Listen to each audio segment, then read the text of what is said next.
എനിക്ക് ഒന്നും കേൾക്കണ്ട. ഒന്ന് പോ.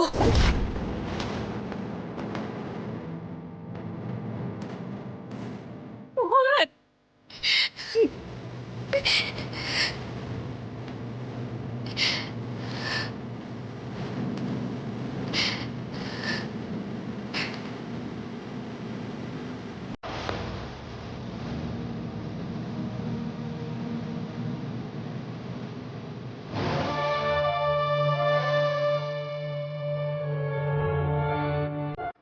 ഇങ്ങനെ പോയാ വന്ദന വൈകാതെ ഇവിടുന്ന് പൊറുതി മതിയാക്കി പോകുന്ന ലക്ഷണം.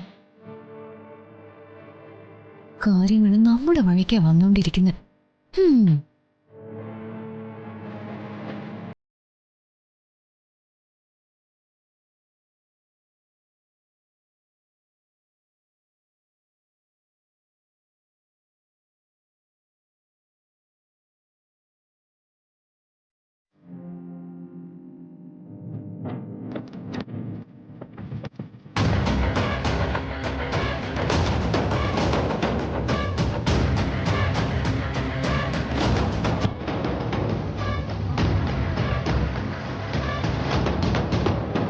Madam, good morning madam. Good morning.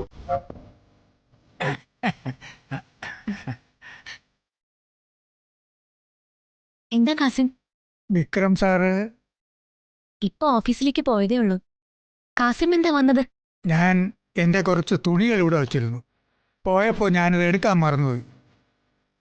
അതെടുക്കാനാണ് വന്നത്. പുറത്ത് ഷെഡിലുണ്ട്, ഞാനത് എടുത്തോട്ടെ? അതിനെന്താ, കാസിം എടുക്ക. ശരി മാഡം. കാസിം, എന്താ മാഡം? ഏട്ടൻ പല സമയത്തും പല രീതിയിലാണല്ലോ പെരുമാറുന്നേ, അന്നത്തെ പോലെ. അല്ല, അന്നൊരു കാര്യമില്ലാതെ കാസിമിനെ ഉപദ്രവിക്കുകയും ജോലിയിൽ നിന്ന് പറഞ്ഞു വിടുകയും ചെയ്തില്ലേ? ചില സമയങ്ങളിൽ മാത്രമേ വിക്രം സാർ ഇങ്ങനെയൊക്കെ ആകാറുള്ളൂ മാഡം. എനിക്ക് വിക്രം സാറിനെ കുറിച്ച് വലുതായിട്ടൊന്നും അറിയില്ല. അങ്ങ് തെക്കൊരു അനാഥാലയത്തിലാണ് വളർന്നതെന്ന് എനിക്കറിയാം. പിന്നെ അനാഥാലയത്തിന്റെ പേര് അത് ശരിക്കും അങ്ങോട്ട് എനിക്ക് ഓർമ്മ കിട്ടുന്നില്ല. പുളിങ്കുടി അവിടെയാണ് അനാഥാലയം.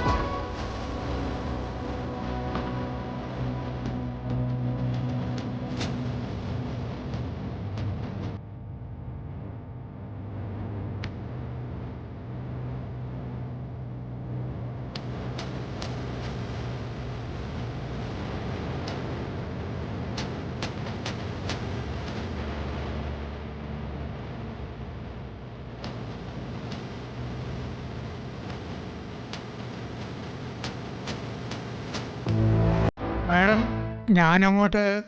ശരി കാസിം.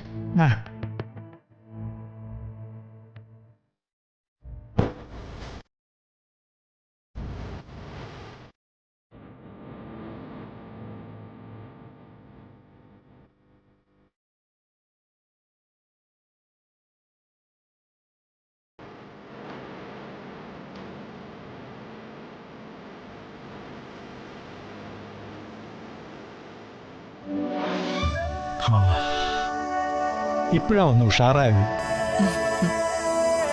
ചായക്കൊരു പ്രത്യേക എനർജിയാ ചന്ദ്രു. വയസ്സ് കുറേ എന്നിട്ടും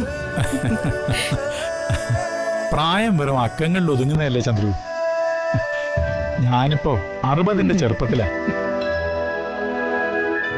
അതൊക്കെ പോട്ടെ, ഞാനിന്ന് ബാങ്ക് മാനേജറെ കാണാൻ പോവാ, ലോണിന്റെ കാര്യത്തിനെ. ഐശ്വര്യത്തോടെ പോയിട്ട് വാ മാതേട്ടാ, എല്ലാം നടക്കും. ചന്ദ്രികേ, നല്ലൊരു കാര്യത്തിന് പോവല്ലേ, നീ തന്നെ. മനസ്സിലായി.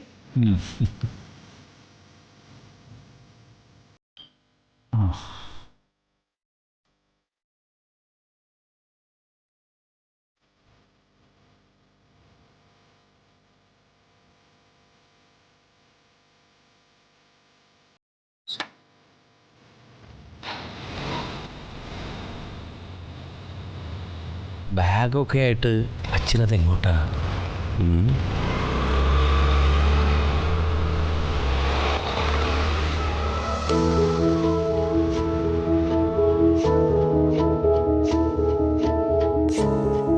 അമ്മേ, എന്താ? അച്ഛൻ എന്തോ പ്രധാനപ്പെട്ട കാര്യത്തിന് പോവുകയാണെന്ന് തോന്നുന്നല്ലോ. അമ്മേ, എന്താ അമ്മേ? അച്ഛൻ വല്ല ബാങ്കിലും പോയതാണോ? അല്ല, വല്ല ലോണോ മറ്റോ എടുക്കാനാണോന്ന് ചോദിച്ചതാ. എനിക്കറിയില്ല, എന്നോടൊന്നും പറഞ്ഞിട്ടില്ല. ഞാൻ വിശ്വസിച്ചു.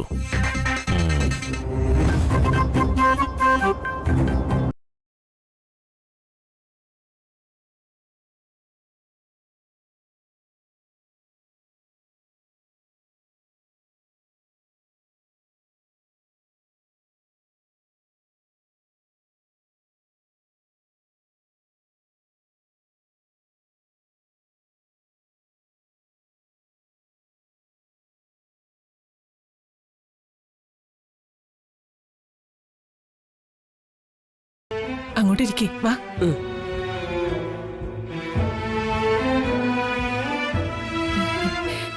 വീട്ടുവാടക തന്നെന്ന് പറഞ്ഞല്ലോ ചേച്ചി. വാടകയൊക്കെ തന്നു. മാധവൻ നായരുടെ ഇടപാടല്ലേ, അന്നും ഇന്നും കൃത്യം തന്നെ. ഞാൻ ചായ എടുക്കാം ചേച്ചി. വേണ്ട ചന്ദ്രികേ, ഇപ്പൊ ഒറ്റ ചായയേ ഉള്ളൂ. കൊളസ്ട്രോളും ഷുഗറൊക്കെ ഉണ്ടേ. എന്തോ വൈറ്റമിൻ ഡിയോ എന്തൊക്കെയോ കുറവുണ്ടെന്ന് കുട്ടികൾ പറയുന്ന കേട്ടു. എന്നാ പിന്നെ വന്ന കാര്യം അങ്ങ് പറയാം. ഇതും കൂട്ടി 7ാമത്തെ വീടാ വാടകയ്ക്ക് കൊടുത്തിരിക്കുന്നത്. 11 മാസം കൂടുമ്പോ വാടക ചീട്ട് മാറ്റി എഴുതും. ഈ വീടിന് മാത്രമേ അതൊന്നും ചെയ്തിട്ടില്ല. 10-30 വർഷമായി നിങ്ങൾ താമസിക്കാൻ തുടങ്ങിയിട്ട്. ഇപ്പൊ ഈ വാടക പുതുക്കല് കാര്യങ്ങളൊക്കെ നടത്തുന്നതേ ഇളയവളുടെ ഭർത്താവാ. എല്ലാ വീടിനും 2000 രൂപ വെച്ച് കൂട്ടണമെന്നാ അവന്റെ തീരുമാനം. അഡ്വാൻസും 1 ലക്ഷമായി കൂട്ടി. എനിക്ക് നിങ്ങളുടെ അവസ്ഥ അറിയാഞ്ഞിട്ടല്ല ചന്ദ്രികെ. ഈ വീട് വാടകയ്ക്ക് ചോദിച്ചുകൊണ്ട് അവന്റെ അടുത്ത് ആള് പോയി. ഡെപ്പോസിറ്റും വാടകയും ഒക്കെ കൂട്ടിക്കൊടുക്കാമെന്നും പറഞ്ഞു. നിങ്ങളെ മാറ്റാൻ പറ്റില്ലെന്ന് ഞാൻ അവനോട് തറപ്പിച്ച് പറഞ്ഞിരിക്കുക. ഇപ്പോഴത്തെ പിള്ളേർക്കേ നമ്മൾ തമ്മിലുള്ള പഴയ ബന്ധങ്ങളൊന്നും അറിയില്ലെന്നേ. രാധേച്ചി, ഇപ്പൊ പെട്ടെന്നങ്ങോട്ട്. ചന്ദ്രികെ, ഡെപ്പോസിറ്റ് വാങ്ങുന്ന കാര്യം ഞാൻ അവനോട് പറഞ്ഞു വേണ്ടാന്ന് വെപ്പിച്ചു. പക്ഷെ വാടക ജൂൺ മാസം മുതൽ 2000 കൂട്ടി തന്നേ പറ്റൂ. ഇല്ലെങ്കിൽ അടുത്ത മാസം വീട് വിട്ട് തരേണ്ടി വരും. ഇപ്പോ വയസ്സായവരുടെ വാക്കുകൾക്കൊന്നും മക്കളും മരുമക്കളും ഒരു വിലയും തരില്ല.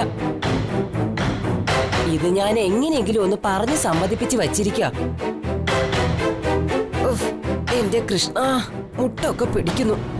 മരുന്നിന്റെ മുകളിലാ ഇപ്പൊ ജീവിക്കുന്നേ. ആ, എന്നാ ശരി. ശരി.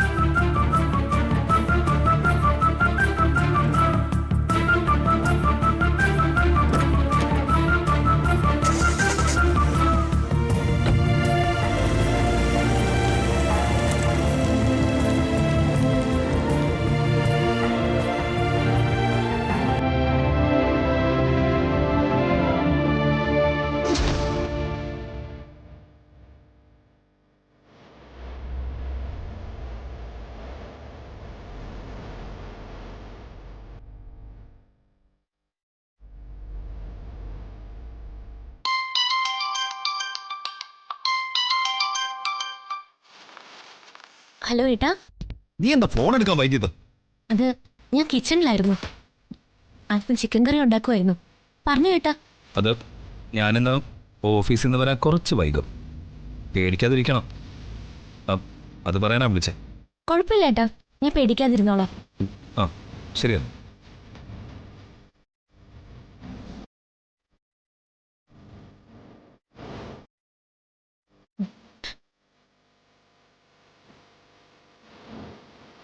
ഇതൊരു അവസരമാ. ഏട്ടനെ കുറിച്ച് തിരക്കി അറിയാൻ കിട്ടിയ അവസരം. ഏട്ടൻ വളർന്ന് ഓർഫനേജിലേക്ക് തന്നെ പോവാം.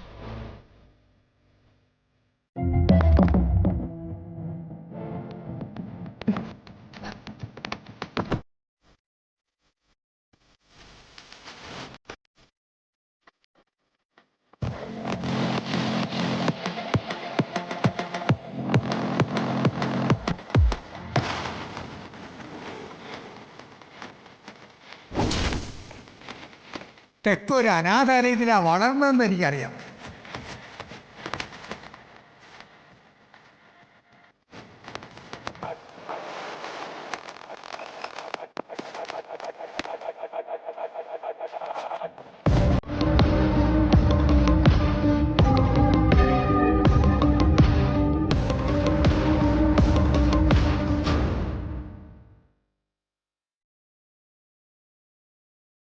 അത് സ്വാഭാവികമാണ്. സാധാരണ വാടക വീടിന് എഗ്രിമെന്റ് വെക്കുന്നത് 11 മാസം വെച്ച്. എന്നിട്ട് ഓരോ എഗ്രിമെന്റിനും വാടക കൂട്ടി വാങ്ങിക്കാറുമുണ്ട്. ഇതിപ്പോൾ കൊല്ലങ്ങളായിട്ട് നിങ്ങൾ ആ വീട്ടിൽ തന്നെ താമസിച്ചുകൊണ്ടിരിക്കല്ലേ. ആദ്യമായിട്ടല്ലേ വാടക കൂട്ടി ചോദിക്കുന്നേ? അന്നും ഇന്നും മറ്റുള്ളവർക്കൊരു ബാധ്യതയാകാനേ എനിക്ക് പറ്റിയിട്ടുള്ളൂ. ഈ അവസ്ഥയിൽ പോലും എന്റെ വീട്ടുകാരെ ഒന്ന് സഹായിക്കാൻ പറ്റുന്നില്ലല്ലോ. അത് ഓർക്കുമ്പോ പഴയ ജോലിക്കൊന്നും ഇനി പോവാൻ പറ്റില്ല. പുതിയ എന്തെങ്കിലും ജോലി കണ്ടെത്തണം. അത് വേണ്ട, അത് ശരിയാവില്ല. അതെന്താ ശരിയാവാത്തെ? ഇനി അതിനും ആരുടെയെങ്കിലും അനുവാദത്തിന് കാത്തു നിൽക്കണോ ഞാൻ? അതോ മുൻ MLA-യുടെ മരുമകള് ജോലിക്ക് പോകുന്നത് ആക്ഷേപമായതുകൊണ്ടാണോ? വന്ദന ജോലിക്ക് പോകുന്നത് മുൻ MLA കുറുപ്പിന് ആക്ഷേപമായതുകൊണ്ടല്ല. പിന്നെ കുറുപ്പിന്റെ മകൻ ജഗൻ ആക്ഷേപമായതുകൊണ്ടാണ്. ഭാര്യ ജോലിക്ക് പോകുന്നത് ആക്ഷേപമാണെന്ന് കരുതുന്ന ഒരു ഭർത്താവല്ല ഞാൻ. സ്വന്തമായിട്ട് അധ്വാനിച്ച് പണം ഉണ്ടാക്കി ഭാര്യയെ പോറ്റണമെന്ന് ആഗ്രഹിക്കുന്ന ഒരു ചെറുപ്പക്കാരനാണെന്ന് കൂട്ടിയാൽ മതി. ഇത്രയും നാള് കഴിഞ്ഞു പോയതുപോലെയല്ല. അച്ഛൻ്റെ പണത്തിൽ കഴിയുന്നത് എനിക്കിപ്പോൾ ബുദ്ധിമുട്ടായിട്ട് തോന്നുന്നു. അതിലൊരു മാറ്റം ഉണ്ടാവണം. ഇന്നു മുതൽ ഒരു ജോലി തേടി ഇറങ്ങുക ഞാൻ. ഞാനും കൂടി ഒരു ജോലി.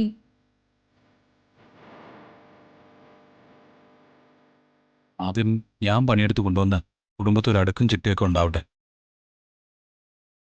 അതിനുശേഷം വന്ദന ജോലിക്ക് പോയിക്കോളൂ. വന്ദനയ്ക്ക് ജോലിക്ക് പോകുന്നതാണ് ഇഷ്ടമെങ്കിൽ ഞാനത് തടസ്സപ്പെടുത്തൂല. സ്വന്തമായിട്ട് വരുമാനം ഇല്ലാത്തതുകൊണ്ടാണ് അച്ഛൻ്റെ കുത്തുവാക്കുകൾ കേട്ടിട്ടും തിരിച്ചൊന്നും പറയാൻ കഴിയാതെ പലപ്പോഴും മൗനമായിട്ട് ഇരിക്കേണ്ടി വരുന്നത്. ഇനി അത് വയ്യ. അത്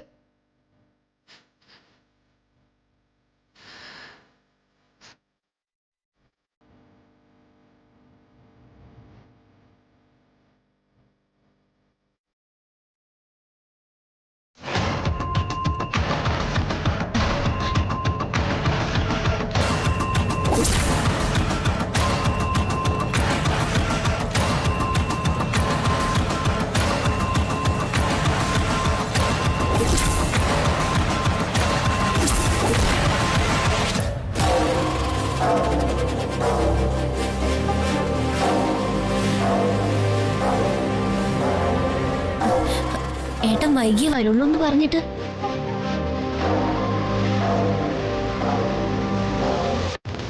എന്താ ഞാൻ നേരത്തെ വന്നത് വർഷയ്ക്ക് ഇഷ്ടപ്പെട്ടില്ലേ? അതുകൊണ്ടല്ല, ഏട്ടൻ ഇന്ന് വൈകുമെന്ന് പറഞ്ഞിരുന്നല്ലോ, അതുകൊണ്ട് ചോദിച്ചതേ ഉള്ളൂ. മീറ്റിംഗ് മാറ്റി വെച്ചു. ഇന്നിനി എങ്ങോട്ടുമില്ല.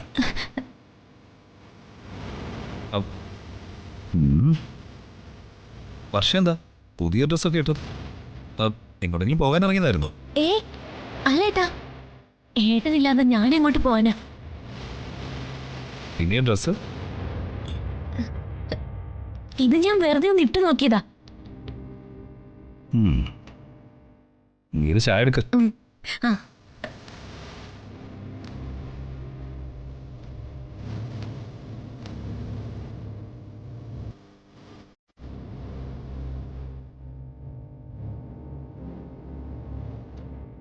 ഓ,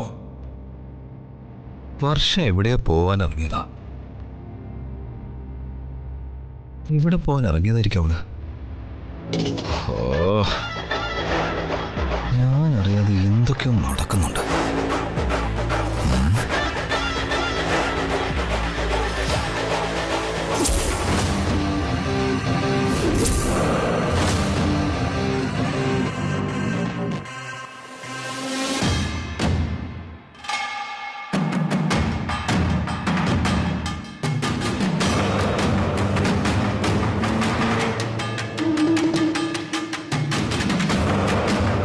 നിനക്കിപ്പോഴും വായനയൊക്കെ ഉണ്ടോ? ഇപ്പൊ വളരെ കുറവാ. വായിക്കണമെങ്കിലും വേണം മനസ്സിനൊരു സന്തോഷം. എന്നെ ഇങ്ങോട്ട് കെട്ടിക്കൊണ്ട് വരുമ്പോ എങ്ങനെയിരുന്ന പെണ്ണ? സിനിമാ നടിമാര് പോലും തോറ്റുപോവായിരുന്നു. അത് കണ്ട മനോജ് പിന്നാലെ കൂടിയത്. അവനെ പഴി പറഞ്ഞിട്ട് കാര്യമില്ല, പാവം. അവൻ നിന്നെ വിളിച്ചിരുന്നോ? ഒരുപാട് സങ്കടങ്ങളൊക്കെ പറഞ്ഞു. ഇതിനെല്ലാം കാരണക്കാരി ഉരുമ്പിട്ടവളാ, വന്ദന. അവളെ വെറുതെ വിടരുത്. അവൾക്കിട്ടൊരു പണി കൊടുക്കണം. ഹരിതേ, എനിക്ക് വന്ദനയോട് പ്രത്യേകിച്ച് വിരോധമൊന്നുമില്ല. എന്നെപ്പോലെ ഈ വീട്ടിലേക്ക് കെട്ടിക്കേറി വന്ന മരുമകള്. പക്ഷെ നിന്നെ എന്റെ നാത്തൂനായിട്ടല്ല, അനുജത്തിയായിട്ടാ ഞാൻ കണ്ടിരിക്കുന്നത്. നിനക്ക് വേണ്ടി ഈ വിദ്യ എടുത്ത് എന്തും ചെയ്യും, എന്തും. എനിക്കോ കുട്ടികളില്ല. അതിനുള്ള ഭാഗ്യം ദൈവം തന്നിട്ടില്ല എന്ന് വേണം പറയാൻ. എന്നാ ഗർഭിണിയായ നിന്റെ വയറ്റിൽ വളർന്നിരുന്ന ഈ വീട്ടിലെ ആദ്യ പേരക്കുഞ്ഞിനെയാ വന്ദന ഇല്ലാതാക്കിയത്. നിന്നെ വിഷമിപ്പിച്ചിട്ട് ഇവിടെ ആരും മിടുക്കി കളിക്കണ്ട. വീട്ടിൽ പറഞ്ഞു വരുന്നത് അവളെ ഇവിടുന്ന് തുരത്തണം. ഇവിടുന്ന് മാത്രമല്ല, ജഗന്റെ മനസ്സിന്ന്. നീ എന്റെ കൂടെ നിന്നാ മാത്രം മതി ഈ വിദ്യയെടുത്ത് നിന്നെ സഹായിക്കാം. ഇങ്ങനെ പറയാം. ഹരിതേ, ആദ്യം അവൾ എന്ത് ചെയ്യണമെന്ന് നോക്കാം. വാ.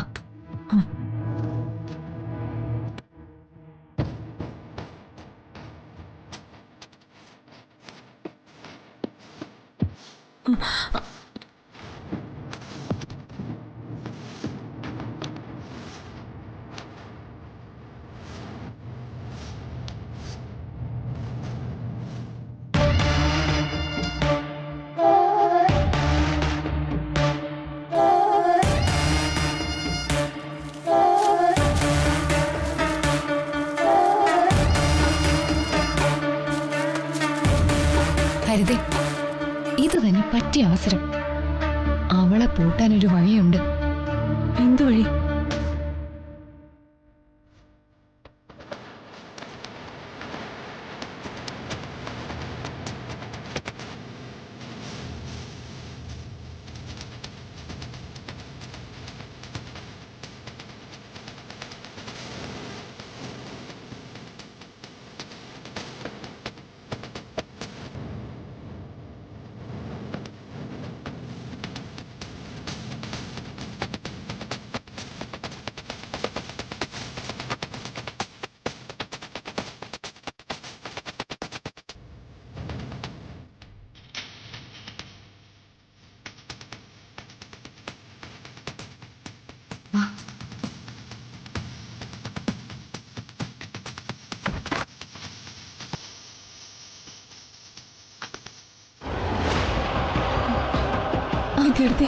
അച്ഛൻ വന്നോ? വരില്ല, നീ പേടിക്കാതിരിക്കുക ഹരിതേ. എനിക്കൊരു ടെൻഷൻ പോലെ. ഒരു ടെൻഷനും വേണ്ട. അച്ഛൻ മുൻവശത്ത് തന്നെ ഇരിക്കുക. ഇതിലും നല്ല അവസരം ഇനി കിട്ടിയെന്ന് വരില്ല. നീ മിണ്ടാതെ ആരെങ്കിലും വരുന്നുണ്ടോ നോക്കി നിന്നാ മതി.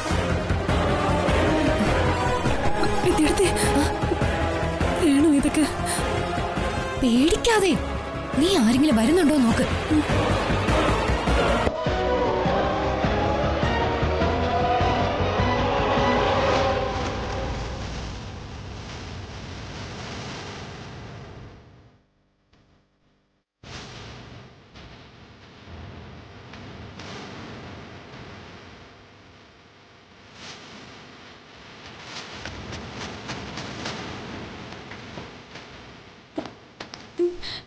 എന്തിനാ ഈ ഫയലൊക്കെ എടുക്കുന്നത്? അതൊക്കെ ഞാൻ വിശദമായിട്ട് കാണിച്ചു തരാം.